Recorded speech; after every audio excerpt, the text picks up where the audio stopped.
Perkenalkan, nama saya Felicia Novella, jurusan Teknologi Pertanian, Prodi Manajemen Perkebunan, Politeknik Negeri Pontianak. Di sini saya akan membahas tentang Pancasila sebagai sistem filsafat. Filsafat merupakan cara kita untuk belajar atau berpikir sedalam-dalamnya terhadap sesuatu secara metodik, sistematik, menyeluruh, dan universal untuk mencari hakikat sesuatu. Filsafat sebagai kegiatan olah pikir manusia untuk menyelidiki objek yang tidak terbatas, yang ditinjau dari sudut atau isi substansi yang dapat dibedakan menjadi satu, objek material filsafat, dan yang kedua, objek formal filsafat.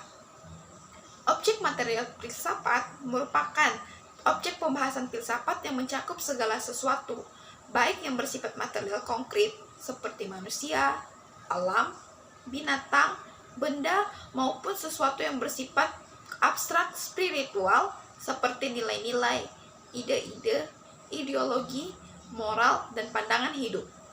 Sedangkan objek formal filsafat yaitu cara memandang seorang peneliti terhadap objek material tersebut, yang terdapat berbagai macam sudut pandang filsafat yang merupakan cabang-cabang filsafat.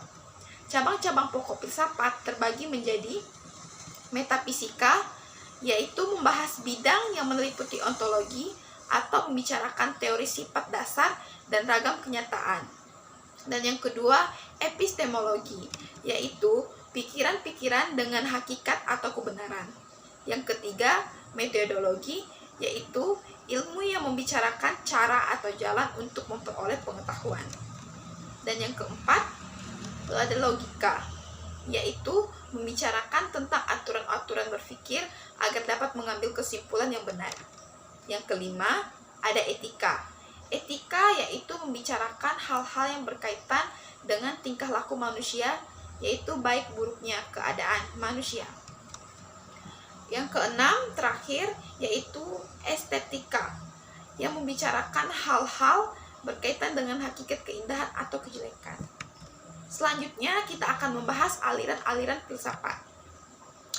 Aliran-aliran filsafat terbagi menjadi 3 bagian, yaitu aliran materialisme, yaitu aliran yang mengajarkan bahwa hakikat realitas kesemestaan termasuk makhluk dan manusia adalah materi.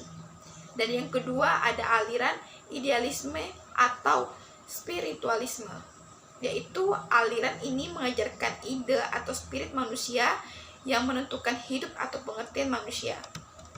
Dan yang ketiga, ada aliran realisme, yaitu realitas kesemestaan, terutama kehidupan bukan benda atau materi semata-mata saja. Jadi aliran ini realitas merupakan sintesis antara jasmania, rohania, materi, dan non-materi. Selanjutnya kita akan membahas tentang sesatuan sila-sila Pancasila sebagai suatu sistem filsafat, yang di dalamnya ada aspek ontologis. Ontologi adalah bidang filsafat yang menyelidiki makna yang ada atau ekstensi atau kebenaran. Sumber ada, jenis ada, dan hakikat ada, termasuk ada alam manusia, metafisika dan kesemestaan atau kosmologi. Dan yang aspek kedua, ada aspek epistemologi. Epistemologi adalah bidang atau cabang filsafat yang menyelidiki asal, syarat, susunan, metode, dan validitas ilmu pengetahuan. Pancasila sebagai suatu sistem filsafat pada hakikatnya adalah suatu sistem pengetahuan, suatu sistem cita-cita atau keyakinan, sehingga menjadi ideologi yang mengandung 3 unsur. Yang pertama, logos atau rasionalitas atau penalaran. Yang kedua, pathos, penghayatan. Dan ketiga, ada ethos atau kesusilaan. Aspek ketiga adalah aspek aksiologi. Aksiologi mempunyai nilai arti, manfaat, pikiran, atau ilmu atau teori. Aksiologi adalah cabang filsafat yang menyelidiki makna nilai, sumber nilai, tingkatan nilai, dan hakikat nilai, termasuk estetika, etika, ketuhanan, dan agama. Jadi, bisa diperoleh dari filsafat Pancasila yaitu kesimpulannya Pancasila memberikan jawaban yang mendasar dan menyeluruh atas masalah-masalah asasi filsafat tentang negara Indonesia. Sekian presentasi dari saya, semoga bermanfaat. Terima kasih.